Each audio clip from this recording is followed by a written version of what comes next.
Life after the program didn't come with a map. There were no flashing signs saying go here or do this next. Just quiet mornings, unanswered emails, and the kind of uncertainty that makes your stomach twist. But he'd learned something important over the years. You don't always need to see the whole road, just the next step. He turned down a high-paying job at a big tech firm. Not because he didn't need the money, he did, but because the work felt hollow. All screens, no soil. All data, no people. He wanted to build things that you could touch that made someone's day a little easier, a little safer. So he went back to where it started. The workshop, the hum of machines, the smell of sawdust and solder. Mr. Ellis didn't say, "I told you so." He just handed him a set of keys. "Your office is the one by the window," he said. "You've earned it. It wasn't fancy. A desk, a whiteboard covered in sketches, a shelf full of failed prototypes, each one a lesson. But it was his first real project as a lead designer, a portable charging station powered by hand cranks and solar panels, built for neighborhoods that still lost power during storms. He remembered those nights doing homework by phone light, his mom heating water on the stove for baths. He didn't want other kids to live like that if it could be helped. He didn't design it alone. He brought in students from the local high school, kids who'd never held a soldering iron but had sharp eyes and quick hands. He taught them how to test circuits, how to read schematics, how to fail without quitting. They called him boss, but he always corrected them. "Call me by my name," he'd say. "We're figuring this out together." One afternoon, a quiet girl with headphones around her neck asked, "Why do you do this? You could be somewhere else making way more." He thought for a moment. "Because someone once saw me when I was just a kid on the side of the road. And that changed everything. Now it's my turn." She nodded like she understood. Then she went back to rewiring a battery pack with more focus than before. The project took months. There were setbacks, panels that cracked in heat, cranks that wore out too fast, cases that leaked in rain. But every failure led to a better version, and every version was tested in real homes, not just labs. He'd drop off a unit with a neighbor, check in a week later, take notes on what worked and what didn't. "Did your phone stay charged during the outage? Was it too heavy for your grandma to carry? Would your little brother actually use it?" Real questions. Real answers. When the final model was ready, it was simple, tough, and bright yellow so it wouldn't get lost in the dark. They built 50 units and gave them to families in the hardest hit blocks. No contracts. No fine print. Just here, try it. Let us know. The response was overwhelming. Not in numbers, but in stories. A single mom used it to keep her baby's monitor running through a blackout. A teenager charged his tablet to finish a school project. An elder kept her medical alert device powered through a 3-day storm. One note, taped to a returned unit, said, "Haru, thank you for remembering us. That hit harder than any award." Around the same time, the city announced a youth innovation grant, funding for young designers with community-focused ideas. He encouraged his team of students to apply. They worked late into the night, writing proposals, building mock-ups, practicing their pitch. He didn't write it for them. He just asked questions. What problem are you solving? Who does it help? Why does it matter to you? They got the grant, not him, them. And that made him prouder than if it had been his own. As the workshop grew, so did his role. He wasn't just designing products anymore. He was building a space where curiosity was welcome, where mistakes were part of the process, where your zip code didn't decide your potential. He hung photos on the wall, not of awards, but of kids holding their first working robot, fixing a bike, testing a rain barrel. Proof that hands can build more than things, they can build confidence. Mr. Ellis watched it all with quiet satisfaction. One evening, as they locked up the shop, he said, "You've turned this place into something I never imagined." "I just gave back what you gave me," the young man replied. "No," Mr. Ellis said, shaking his head. "You made it your own." Then came an invitation that surprised them both. A National Design Foundation wanted to feature his work in a traveling exhibit. Everyday innovation, tools for dignity. They'd showcase the water filter handle, the emergency shelter, the yellow charger, even the rainwater system, not as high-tech marvels, but as acts of care. He almost said no. "It's not about me," he told Mr. Ellis. "But it's about the message," Mr. Ellis countered. "Let people see that real design starts with listening." So he agreed on one condition. Every display would include the voices of the people who use the tools. Not just photos, but audio clips, handwritten notes, short videos of them saying how it helped. "If it's in the exhibit," he said, It belongs to them too. The opening night was in a quiet gallery downtown. No flashing lights, no loud music, just warm lighting, simple displays, and voices filling the air. A woman described how the shelter gave her kids a place to sleep after the flood. A boy showed how he charged his mom's phone during the ice storm. A teacher talked about students building their own filters for science class. He stood in the corner, watching strangers stop, listen, and sometimes wipe their eyes. Afterward, a man in a wrinkled suit approached him. "I work for a nonprofit in the Caribbean," he said. "We've been struggling with clean water after hurricanes. Could we talk about your filter?" They talked for an hour. By the end, they had a plan to adapt the design for island conditions. Salt-resistant materials, lighter weight, easier to ship. No contract signed that night. Just a handshake and a promise to try. That's how it went. Slow, steady, human. Back home, life stayed grounded. He still took the bus, still helped his mom carry groceries, still fixed his own bike when the chain slipped. Fame, if you could call it that, didn't change his days. It just gave his work a wider reach. One rainy afternoon, much like the one years ago, he saw a young kid struggling to fix a flat tire near the bus stop. Without thinking, he pulled over his old bike and walked over. "Need a hand?" he asked.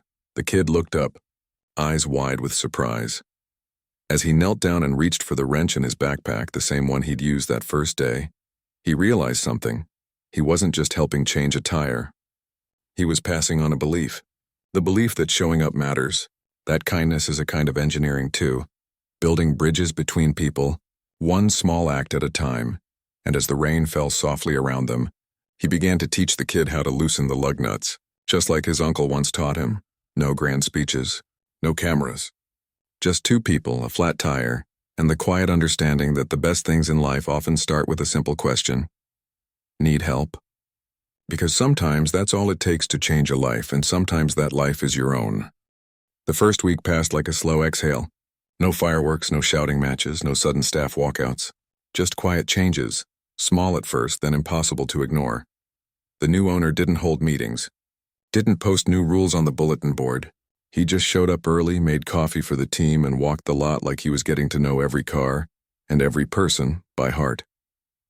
He asked questions, not the kind meant to test you, but the kind that made you feel seen. How long you been here? What do you like most about this job? What would you fix if you could? People started answering honestly. Not because they had to, but because he listened like it mattered. The manager, still in the back office, still sorting old invoices and warranty claims, watched it all through the glass partition. At first he felt like a ghost, forgotten, punished. But then he noticed something strange. The team wasn't whispering about him behind his back. They weren't gloating. In fact, one afternoon the receptionist brought him a cup of coffee. "You look like you could use this," she said, setting it down without fanfare. No judgment, just kindness. It threw him off. He wasn't used to kindness without a price. Meanwhile, the showroom started feeling different, lighter, warmer. Customers lingered longer.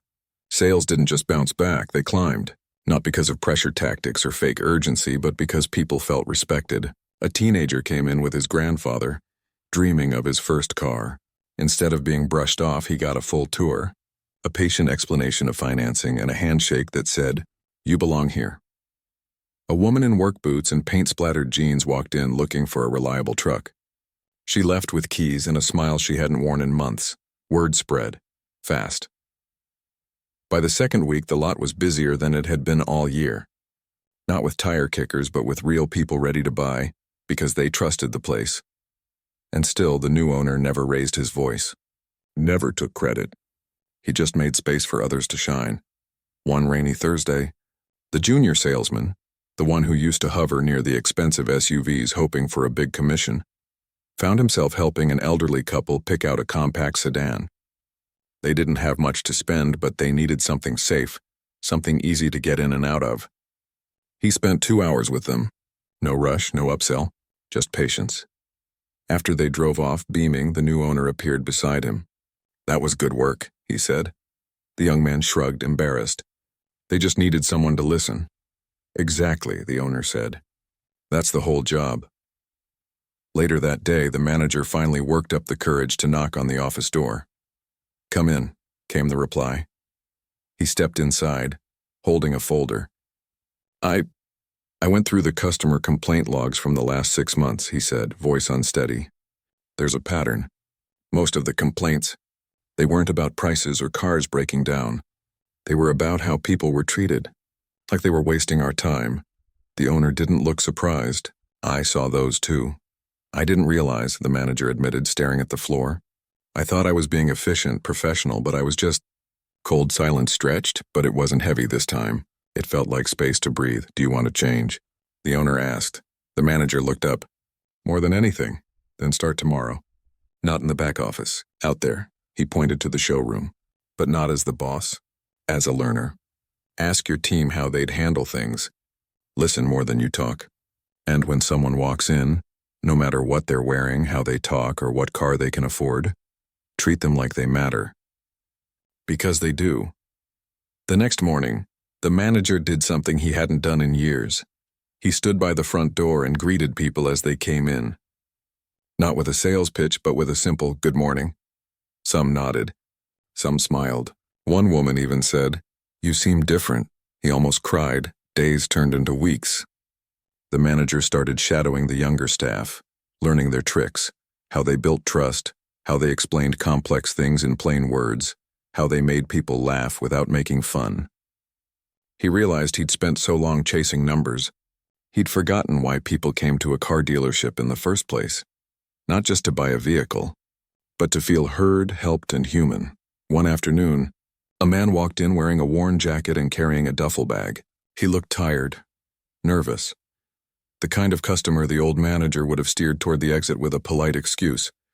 But this time, the manager stepped forward. "Hey," he said gently. "Looking for something specific?" The man hesitated. "Just something that runs. I've got a job starting Monday, but it's 30 miles away. My old truck finally gave out."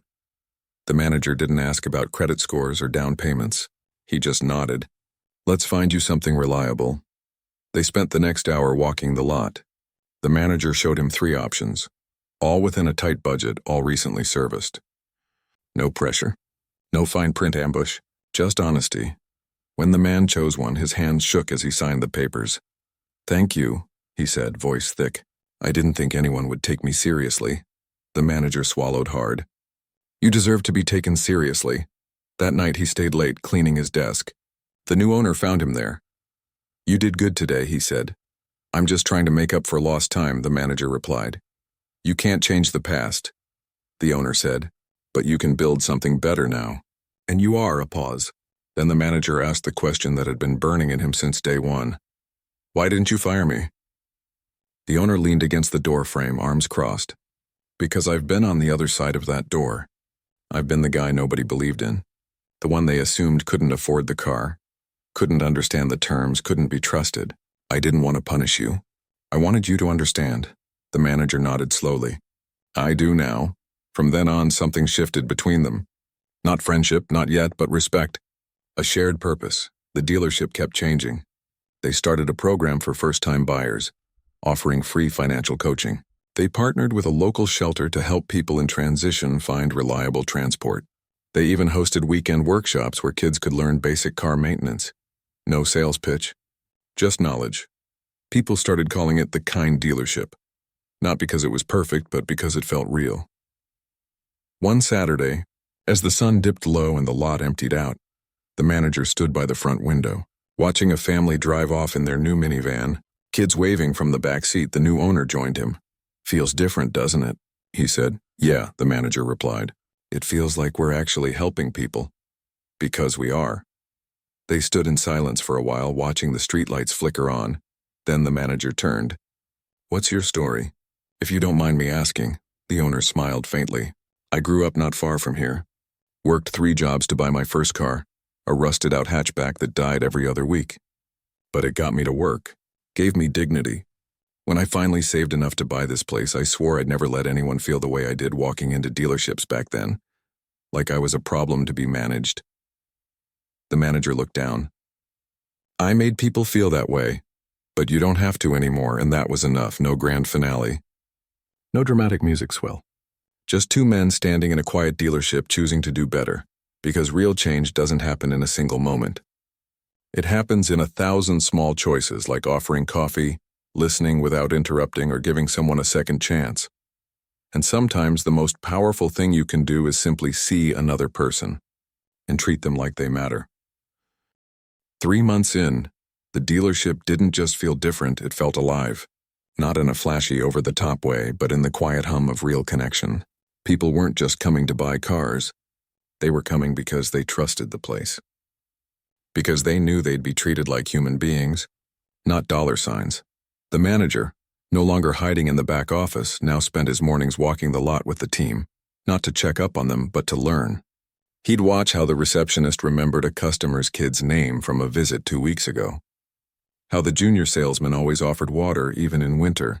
How the finance specialist took the time to explain every line on the contract, no matter how long it took. He started doing those things too, not because he had to, but because he finally understood. This wasn't just business.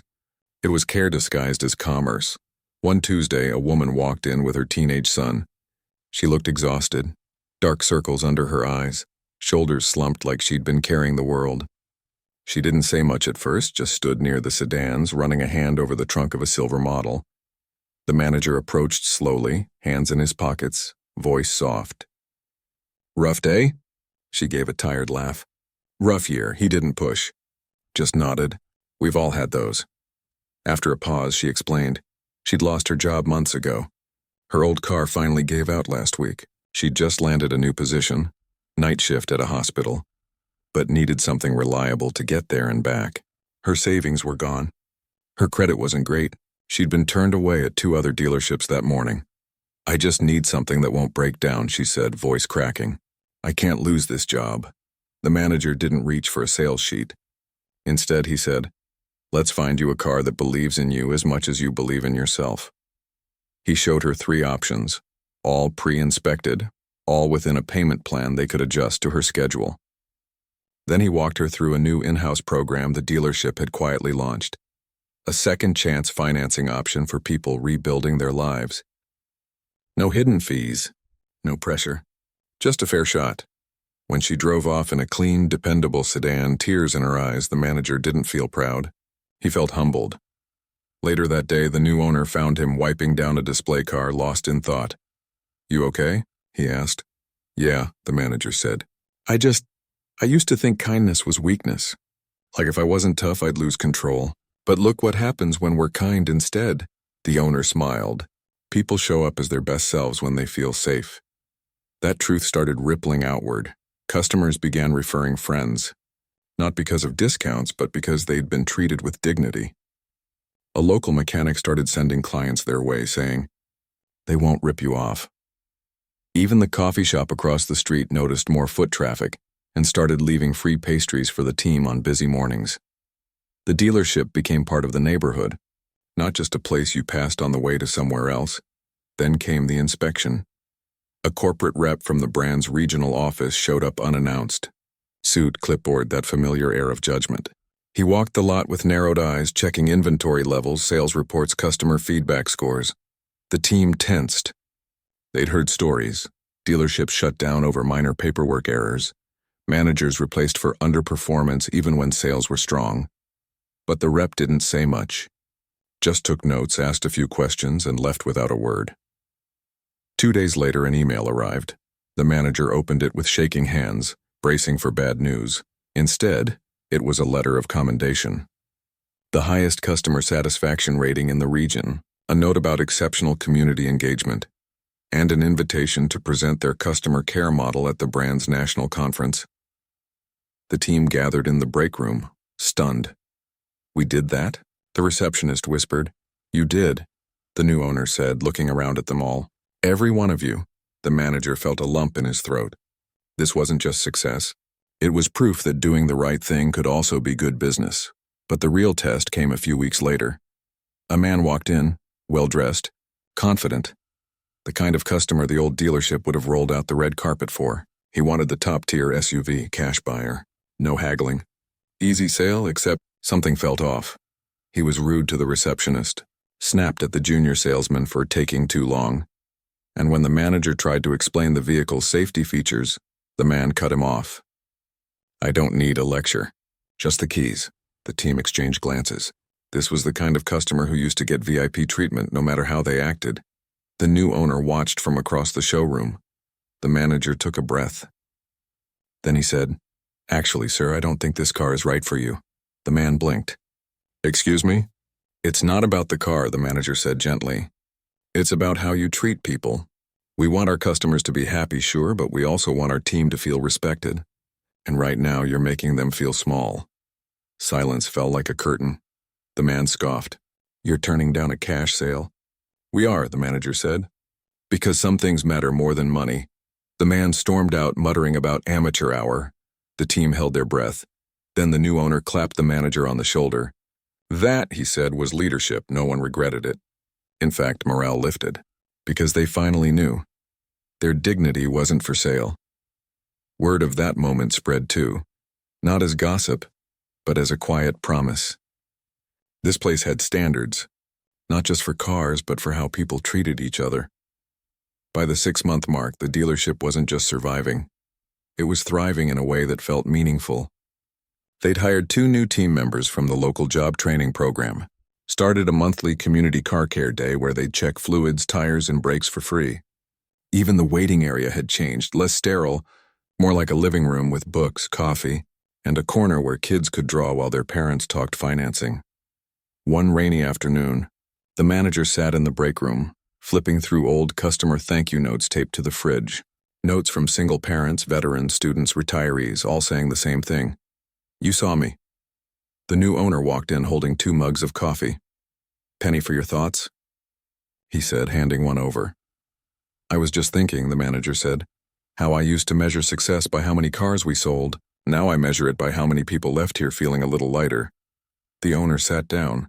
"That's the only metric that lasts." They sipped their coffee in comfortable silence. Outside, a delivery van pulled up. A young woman stepped out holding a small potted plant. She walked inside, smiling. "I don't know if you remember me," she said to the receptionist. "I bought my first car here last spring." "The blue hatchback?" "Of course," the receptionist said, standing up. "How's it running?" "Perfect," the woman said. "And I got the job I interviewed for the day after I bought it. I just wanted to say thank you and bring you this." She handed over the plant. "It's a peace lily, supposed to bring good energy." The team gathered around, touched.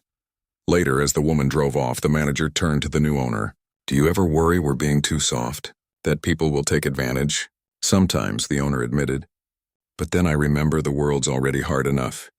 If we can be a soft place in a hard world even for 5 minutes, that's worth more than any sale." The manager nodded. He finally got it. This wasn't just a car dealership anymore. It was a reminder that everyone deserves a fair chance. That kindness isn't weakness, it's strength with patience. That change doesn't always come with a bang. Sometimes it walks in quietly, buys a coffee, and stays long enough to make a difference. And as the sun set behind the rows of gleaming cars, the lights inside stayed on, not just for business, but for belonging. Winter came early that year, wrapping the city in a quiet hush. Frost clung to the windshields by dawn, and the dealership lot sparkled like someone had scattered sugar across the pavement. Inside, the air smelled of cinnamon coffee and fresh floor mats, small comforts that made the place feel less like a business and more like a home people kept returning to. The team had settled into a rhythm now, not the kind driven by quotas or pressure, but by purpose. They knew why they were here, not just to move metal, but to move lives forward. A reliable car meant a job kept, a kid picked up from school on time, a visit to a sick parent across town. It meant dignity, and they treated it that way. One gray morning, just after opening, a beat-up station wagon pulled into the service lane. It coughed to a stop, steam hissing from under the hood.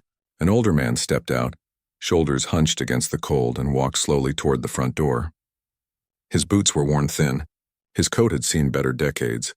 The manager saw him through the glass and met him at the entrance before he even reached the handle. "Morning," he said, holding the door open. "Looks like your car's having a rough start." The man gave a tired nod. "She's been my best friend for 17 years, but I think she's telling me it's time." They walked the lot together, the manager listening more than talking. The man wasn't looking for luxury, just something safe, simple, and within the tiny budget he'd scraped together from odd jobs and garage sales. "I know I don't look like your usual customer," the man said quietly, almost apologetic. The manager stopped walking and looked him in the eye. "You look like someone who's worked hard his whole life. That's exactly the kind of customer we're here for." They found a gently used sedan, low miles, clean history, price to move. The finance team worked out a plan that wouldn't bury him in payments. And when it came time to sign, the new owner stepped in and quietly covered the first month's payment himself. No fanfare, no announcement, just a handshake and a "Welcome to the family."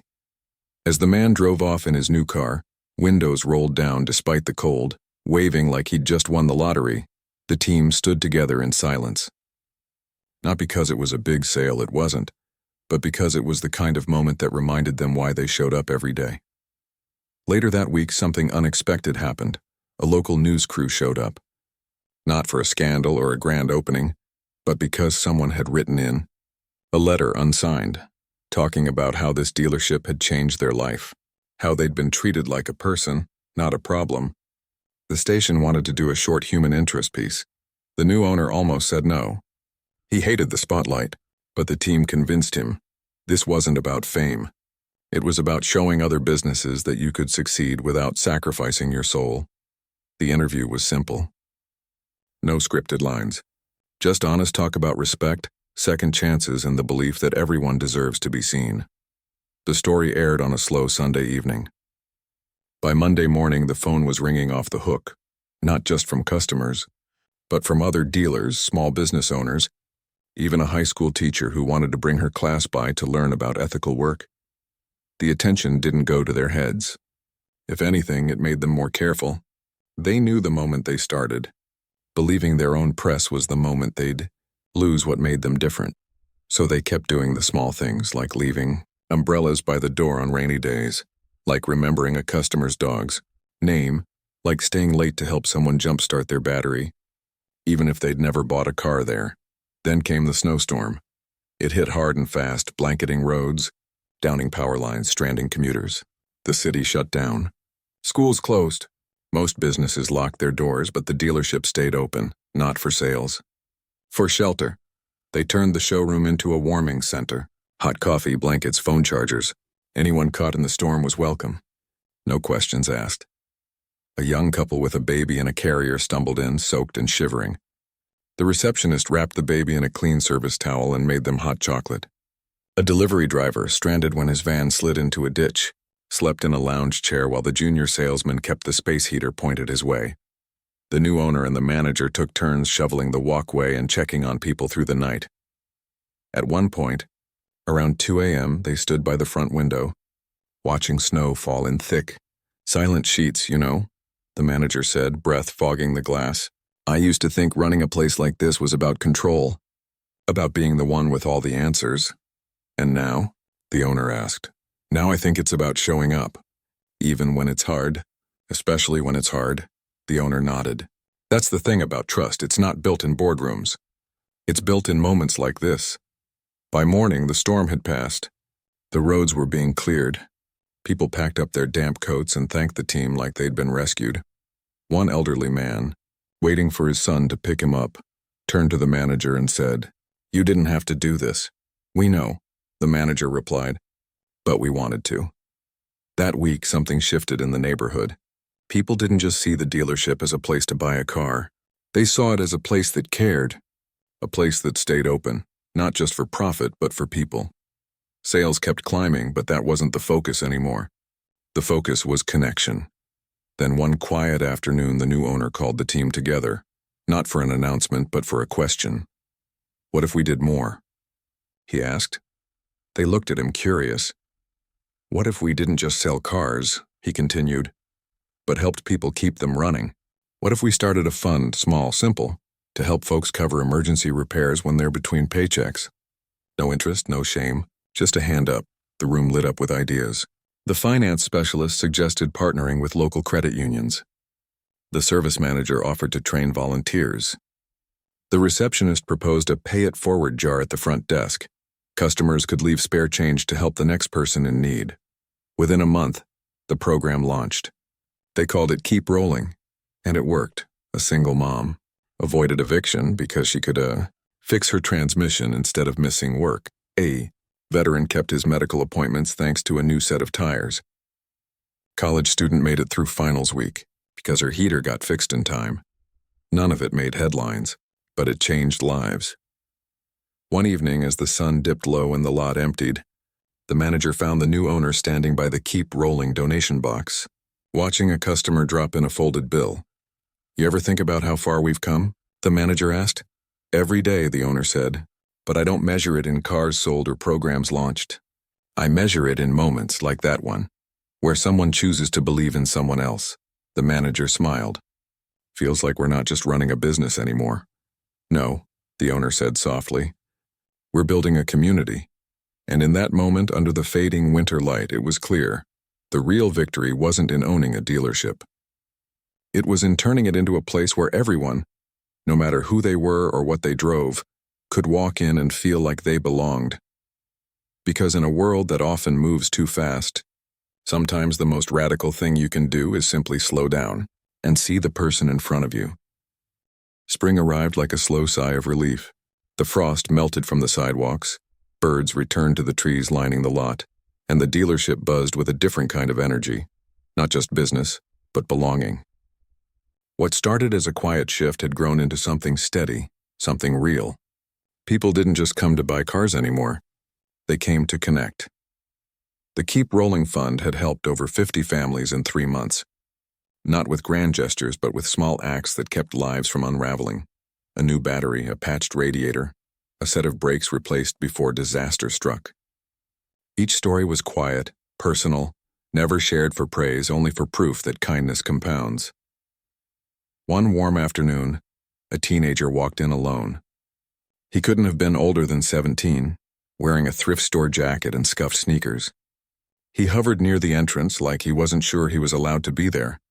The receptionist noticed first. Instead of waiting for him to speak, she stepped out from behind the desk. "Hey there, looking for something specific or just checking things out?" He swallowed hard. I need a car, but I don't have much." She didn't flinch, didn't size him up, just nodded. "Okay, let's see what we can do." She called over the junior salesman, the same one who used to chase luxury commissions but now specialized in helping first-time buyers. Together they listened as the kid explained. He'd just aged out of foster care, had a part-time job at a grocery store, needed something to get to work, to job interviews, to his GED classes. He'd saved $800. Most places would have turned him away. But here they saw not a risk but a chance. They found an older sedan, basic, clean, mechanically sound. The team pooled a few favors. The service department did a full safety check for free. The finance specialist worked out a no-interest, low-monthly plan tied to his pay schedule. And the new owner quietly covered the registration fees. When the kid got the keys, he stood there for a full minute, just holding them like they were made of gold. "I don't know how to thank you," he whispered. "You don't have to," the manager said, clapping him lightly on the shoulder. "Just take care of yourself. And if you ever need help, you know where to find us." As the kid drove off, windows down, music low, face lit with something like hope, the team didn't cheer. They just exchanged quiet smiles.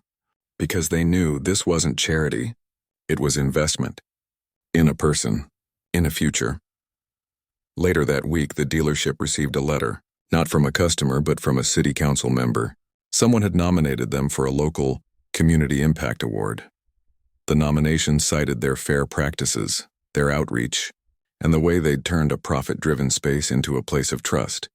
The new owner read it aloud in the break room. When he finished, there was silence. Then the receptionist said, "We didn't do any of this for an award." "I know," the owner replied. "But maybe it's not about us. Maybe it's about showing others that business can be human." They agreed to accept the nomination, but only if the ceremony included stories from the people they'd helped, not just from them. The night of the event, the small community center was packed, not with suits and handshakes, but with faces the team recognized. The single mom who'd fixed her transmission, the veteran with the new tires, the teenager now studying for his GED. They stood up one by one and shared how a simple act of respect, a fair deal, a listening ear, a second chance had changed their trajectory. No one mentioned the dealership by name. They talked about feeling seen, about dignity, about hope. Afterward, as they walked back to their cars under a sky full of stars, the manager turned to the new owner. I used to think success was a corner office and a fat bonus. Now I think it's this, knowing you made someone's life a little easier. The owner smiled. That's the only success that lasts. Back at the lot, life went on. But something deeper had taken root. A local high school reached out asking if students could shadow the team for a week as part of a real-world careers program. The owner said yes immediately. Not to recruit, but to teach. To show kids that work doesn't have to be cold or cutthroat, that ethics and earnings aren't enemies. The students arrived nervous, expecting pressure and jargon. Instead, they got coffee, honest conversations, and real tasks. Organizing service records, learning how to check tire tread, even practicing how to explain financing in plain language. One student, quiet and observant, stayed after the others left on the last day. Can I ask you something? She said to the manager. Of course. Why do you all seem happy? My dad says work is supposed to suck until Friday. The manager laughed softly. It doesn't have to. When you treat people right, customers, co-workers, even yourself, work becomes something else. It becomes purpose. She nodded slowly, like she was filing that away for later. That same week, the manager did something he never thought he'd do. He started mentoring. Not just the new hires, but anyone who wanted to learn how to lead with empathy instead of authority. He shared his mistakes openly. The times he'd judged too fast, spoken too harshly, assumed too much. And he listened just as much as he taught. The new owner watched it all with quiet pride. He'd never set out to build a model. He just wanted to fix what felt broken, and in doing so, he'd given others permission to do the same. One rainy Thursday, as the team cleaned up after a long day, the phone rang. The receptionist answered, listened, then motioned for the manager. It's him, she whispered. The guy you threw out on day one. The manager's stomach dropped. He took the call. Hello?